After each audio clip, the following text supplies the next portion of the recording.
Giro d'appalti e mazzette nella sanità siciliana. Un comitato d'affari gestiva gare per 130 milioni. A capo c'era il noto commercialista sciacchitano che ricopriva ruoli di vertici in molte ASP. 2 gli arresti, 15 gli indagati. Per favorire imprese amiche venivano inviati documenti segreti, realizzati capitolati ad hoc o annullati bandi non graditi.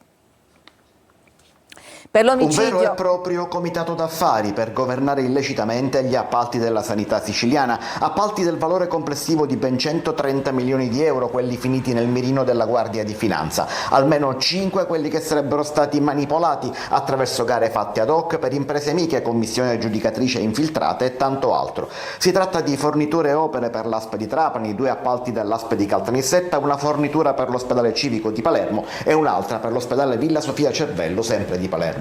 Sono 2 le persone finite ai domiciliari, 10 in totale le misure restrittive della libertà che riguardano anche imprenditori del settore delle forniture mediche a livello nazionale, 15 in tutto gli indagati nell'inchiesta coordinata dalla Procura di Palermo svolta dalla Guardia di Finanza. A capo di tutto, secondo gli inquirenti, c'era un commercialista con importanti relazioni con i manager di mezza Sicilia e incarichi di consulenza un po' dappertutto nella sanità dell'isola. Si tratta di Antonio Sciacchitano, commercialista appunto, noto a tutti, in grado di alzare il telefono e parlare direttamente con i manager e con i direttori generali e amministrativi. Nel suo studio i finanzieri hanno trovato 44.000 euro in contanti, mentre addosso al momento del fermo ne aveva altri 3.000.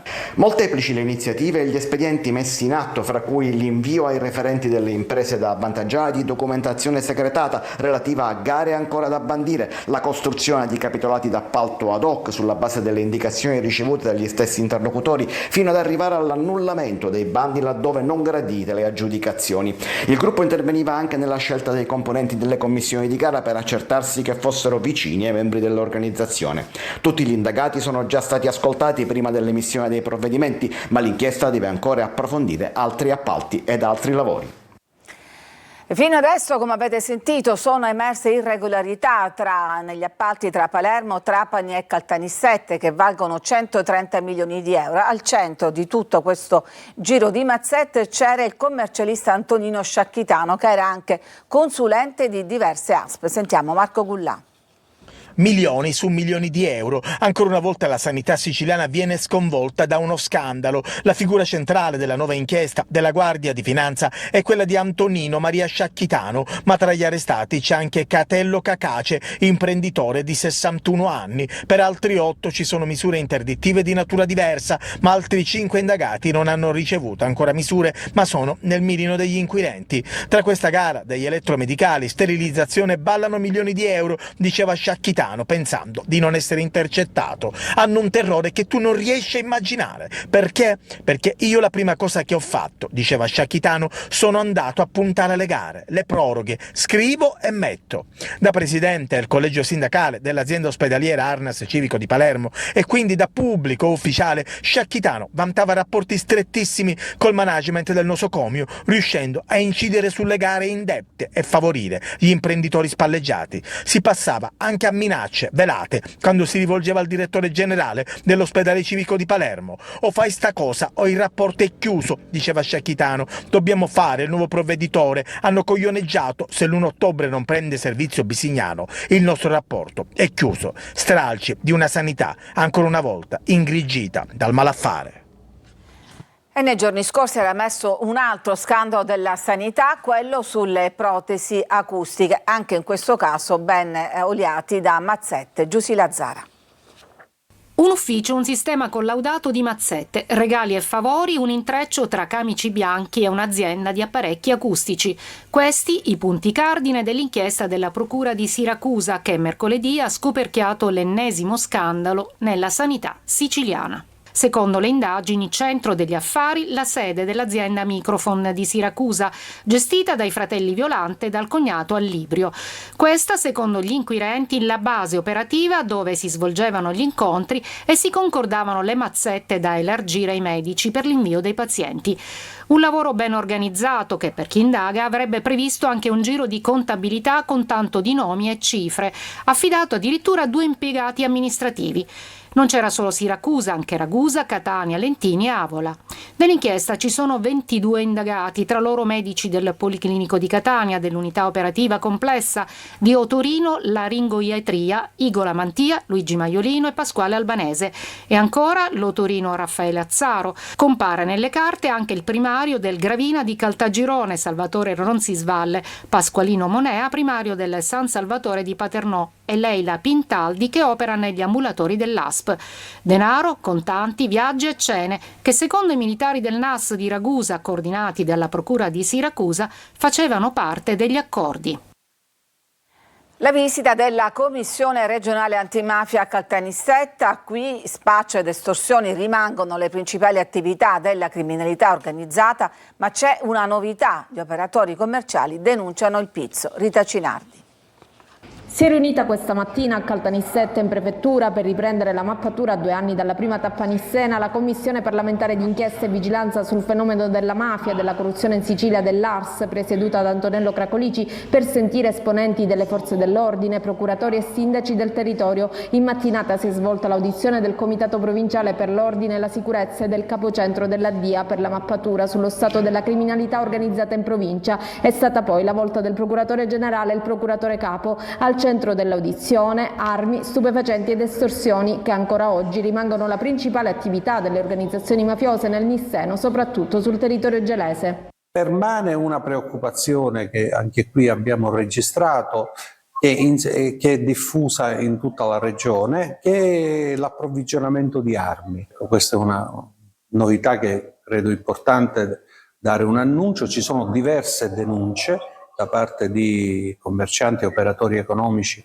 per attività estorsive. Questo va in controtendenza rispetto ad alcune aree della Sicilia. Nel pomeriggio la Commissione incontrerà i sindaci del Libero Consorzio Comunale di Caltanissetta per proseguire nel suo lavoro di ascolto degli amministratori siciliani sui problemi legati alla presenza della criminalità di stampo mafioso sul territorio. Nell'inchiesta sull'omicidio di Angelo Pirri, ucciso venerdì scorso a Pace del Mele in provincia di Messina, è indagato il padre. Sentiamo Francesco Triolo. Le indagini sull'omicidio di Angelo Pirri, avvenuto venerdì scorso a Pace del Mela, potrebbero essere ad un punto di svolta. La Procura di Barcellona ha iscritto nel registro degli indagati il padre del 41enne Sebastiano Pirri, 63 anni. L'uomo, pensionato, è al momento l'unico indagato per la morte del figlio. I magistrati stanno riannodando le fila dell'indagine. Dalla dinamica pare che Pirri abbia tentato di fuggire scavalcando il guardrail dell'autostrada prima di essere freddato. Agli ultimi contatti proprio il padre sarebbe l'ultima persona ad averlo visto vivo quando lo aveva accompagnato in auto al rientro da Napoli. Cosa facesse a Napoli è quello che gli inquirenti stanno cercando di capire, se per una nuova compagna o per altro. Il 41enne si occupava di parti meccaniche e accessori per imbarcazioni da diporto. Al padre di Angelo Pirri è stato notificato un avviso di garanzia. L'ipotesi di reato è contestata e omicidio volontario. Gli è stata inoltre perquisita l'abitazione e sequestrata apparecchiature telefoniche. I procuratori Carlo Brai e Doro Esposita, sotto il coordinamento del procuratore di Barcellona Giuseppe Verzera, hanno anche disposto ulteriori accertamenti sulla salma per chiarire aspetti emersi durante le indagini. 2 allevatori di Niscemi nascondevano armi e munizioni. In un ovile i militari hanno trovato un fucile da caccia. Nell'azienda agricola è stata invece trovata una pistola. I 2 indagati sono ai domiciliari con il braccialetto elettronico.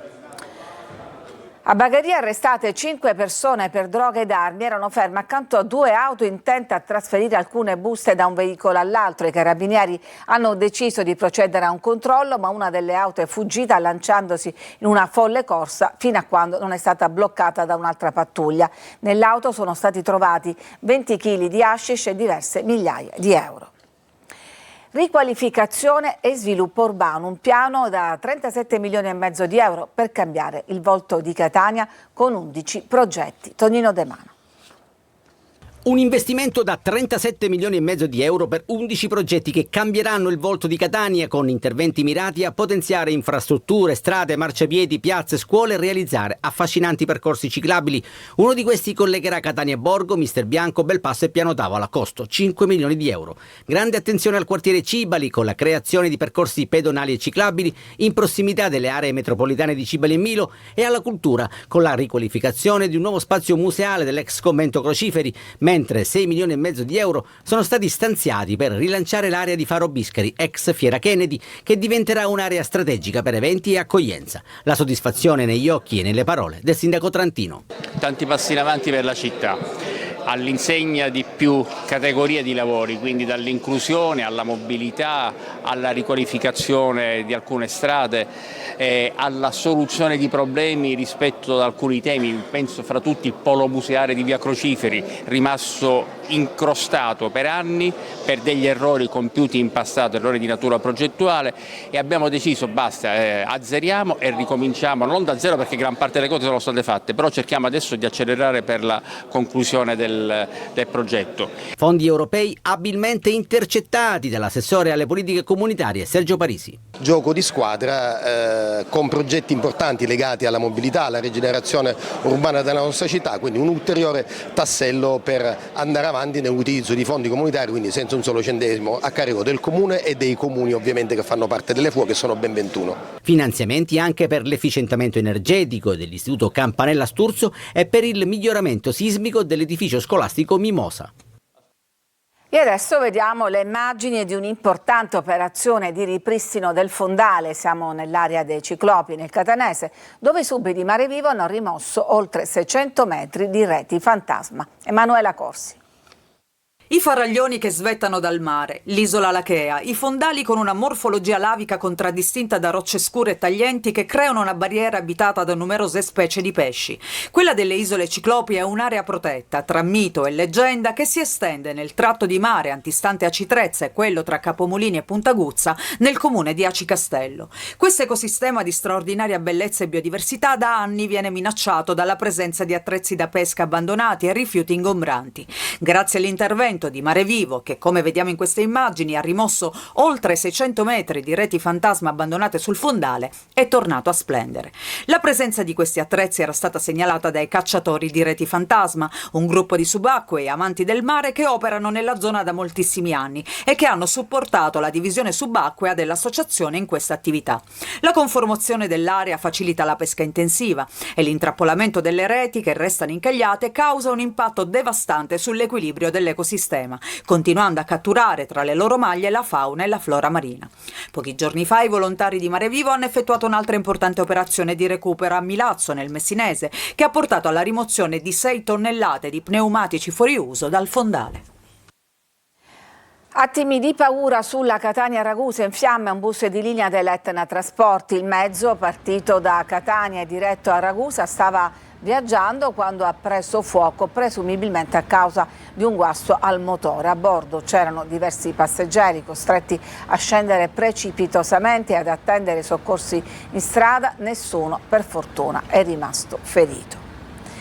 Indagini in corso per verificare l'esatta dinamica dell'incidente in cui nella notte tra mercoledì e giovedì è morto un marinaio inglese di 30 anni a Trapani. L'uomo è stato investito da un trapanese che stava rientrando a casa a bordo della sua auto nella zona del Molo Roncilio, una zona particolarmente buia. Il conducente del veicolo si è fermato per prestare soccorso ed ha chiesto subito l'arrivo di un'ambulanza. Ci fermiamo, adesso c'è una pausa per la pubblicità, poi torniamo per fare un viaggio immersivo all'interno della cattedrale di Siracusa.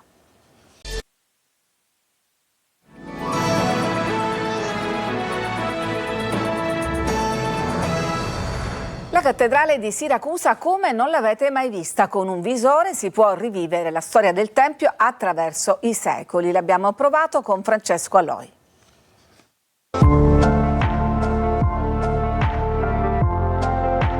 Indossando questo visore si fa un viaggio nel tempo. La storia della cattedrale di Siracusa la si rivive così.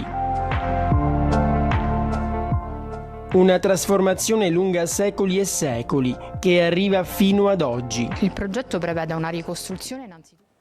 Evidentemente c'è un problema, andiamo avanti con la scaletta. Camilleri 100, libri letti, scritti e visti, è la mostra che celebra i 100 anni di uno degli autori più amati d'Italia, ma non solo, è stata inaugurata a Ragusa in occasione del Festival Letterario a tutto volume. Veronica Barbarino.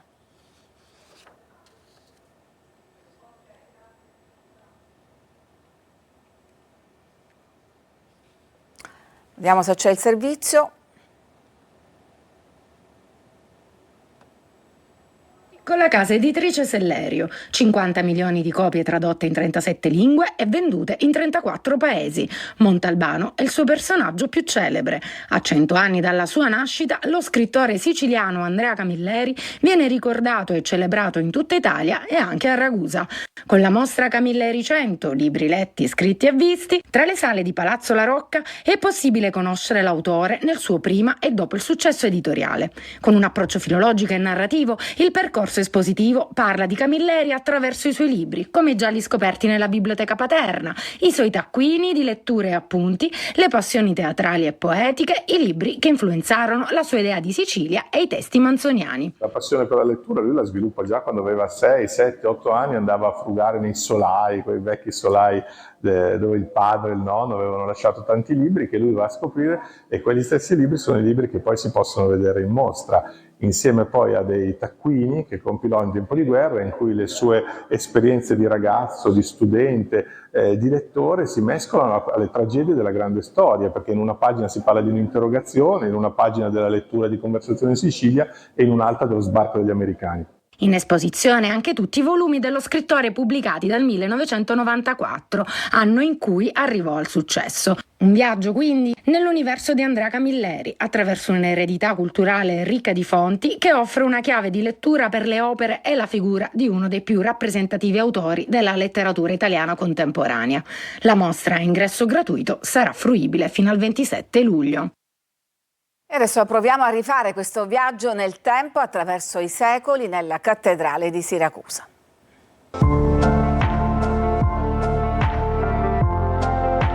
Indossando questo visore si fa un viaggio nel tempo. La storia della cattedrale di Siracusa la si rivive così.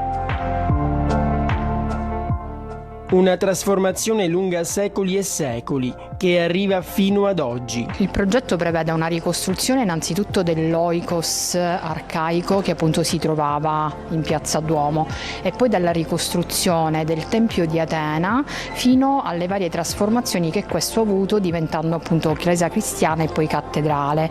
Quindi dal Tempio di Atena alla prima chiesa bizantina, passando per quella normanna fino all'età barocca. Una novità per turisti, ma anche siracusani, che fa capire come il virtuale non sempre va sostituito al reale, a volte va a braccetto. Il virtuale ci serve semplicemente a capire meglio come sono stati fatti questi passaggi e ad avere visivamente un'immagine che ci possa far capire soprattutto com'era il tempio. Con la realtà virtuale, quindi, si può vedere quello che non c'è più o che è nascosto dalle modifiche del tempo. Una full immersion che attrae tutti, anche i giovani. Naturalmente è il mondo a loro più congeniale, perché comunque vivono attraverso le immagini. Ma con la stessa modalità si può visitare anche la catacomba di San Giovanni, quando la tecnologia, se usata bene, rappresenta una marcia in più. Dalla sua infanzia nel quartiere tra gli italiani alla folgorante carriera di regista, Martin Scorsese racconta la sua vita al Taormina Film Festival. Ho fatto, ha detto, i film che mi piacevano. Desiree Ferlito.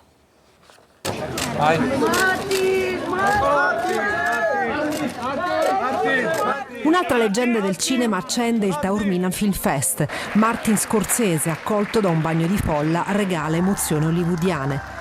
Il maestro è giunto alla Kermesse per ritirare il prestigioso premio alla sua carriera. È proprio la sua carriera, la sua storia, affonda origini antichissime in Sicilia. Lo avevamo visto a Polizzi Generosa, da dove partì appena 19enne per l'America a inizio Novecento, quello che sarebbe diventato suo nonno. That was also very steeped in Io ero immerso nella cultura siciliana, ma accanto a me vivevano napoletani, calabresi, ma nello stesso quartiere c'era chi era onesto e sosteneva la famiglia e chi viveva la cultura della strada e la criminalità. La religione al centro della sua vita, Dio è sempre stato il mio stimolo principale. Mi sono sempre interessato ai principi del cristianesimo e come si applicano nella vita di tutti i giorni, non solo in chiesa e nei rapporti con gli altri. Un divo che non rinnega la sua famiglia e resta ancorato alle sue radici. Martin ha sfilato sul red carpet accanto al suo più grande capolavoro, la figlia Francesca, sfoggiando un impeccabile smoking nero, colore non colore scelto da entrambi. L'eleganza del maestro Scorsese sta proprio nella misura dei suoi gesti, dei suoi sguardi, nel suo modo di rimanere sempre terreno, nonostante la grandiosità della sua carriera. Era l'82, non lo so cosa è successo. Facevamo film, ho scelto di fare film che mi piacevano, nel migliore modo possibile. Anche la musica ha reso perfetta una serata che ha parlato di arte in uno dei teatri più belli al mondo. Ha incantato la voce calda di Noemi e la contemporaneità di Baby K. Tantissime le stelle che hanno sfilato sul red carpet, accendendo su Taormina un faro che illumina le sue infinite bellezze. Alessandra Mastronardi, Elena Passorelli e poi la star di Grey's Anatomy, Jessie Williams. Oggi a Sicilia 24 Focus si parlerà dell'importante binomio sport e salute. Al centro della puntata l'iniziativa Camminandos, una passeggiata cittadina per promuovere la prevenzione del tumore al seno. L'evento è inserito nella giornata nazionale dello sport del 15 giugno. Ospiti di Roberta Lunghi saranno la dottoressa Francesca Catalano, il presidente regionale del CONI Sicilia Enzo Falzone e la giornalista Valeria Maglia. Appuntamento come sempre alle 14.30 dopo il TG e in streaming su siciliaweb.it. Vostri messaggi al 342 745 5005. Ci fermiamo, c'è ancora una pausa e poi andiamo a vedere l'agenda del presidente del Catania, Pelligra.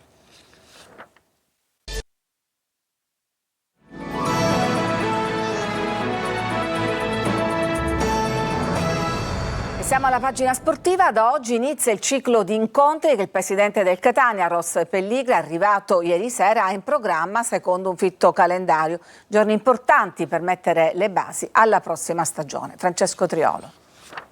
Il futuro di Torre del Grifo è uno degli argomenti caldi e più importanti che Ross Pelligra dovrà affrontare durante la sua permanenza a Catania. Il proprietario del club rossazzurro è arrivato ieri a tarda serata in città, poco prima della mezzanotte, e quindi tutto il fitto programma di appuntamenti è scattato solo nella tarda mattinata di oggi. In primo piano c'è il Village. Ancora non c'è stata una decisione da parte del giudice del tribunale, nonostante fosse attesa proprio nella giornata di oggi, ma i contatti tra i legali del Catania e la curatela fallimentare sono costanti e sono stati integrati negli ultimi giorni anche alcuni documenti richiesti per rendere più completo il fascicolo da presentare al giudice, che dovrà esprimersi ormai in tempi brevi, ma senza la spada di Damocle dei 30 giorni, secondo quanto trapelato. Ci sarebbe comunque la volontà di arrivare ad una definizione della vicenda in tempi brevissimi. Oltre Torre del Grifo, Pelligra sul tavolo altre carpette, quella della riorganizzazione societaria con le mansioni da consegnare a Ivano Pastore, il rapporto o la fine del rapporto da definire con Daniele Faggiano, gli incontri con Alessandro Zarbano e l'allenatore Mimmo Toscano,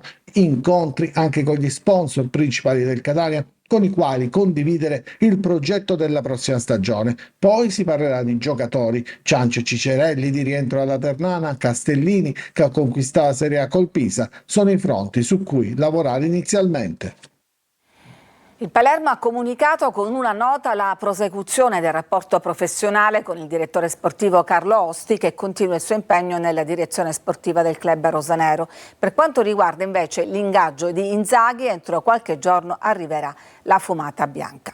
E siamo al calcio a 5, stasera alle 20.30 al Pala Catania, gara 2 della semifinale scudetto. La Meta Catania, dopo la sconfitta dell'andata, cerca la rivincita contro Genzano. In caso di vittoria anche gara 3 si giocherebbe davanti al pubblico amico.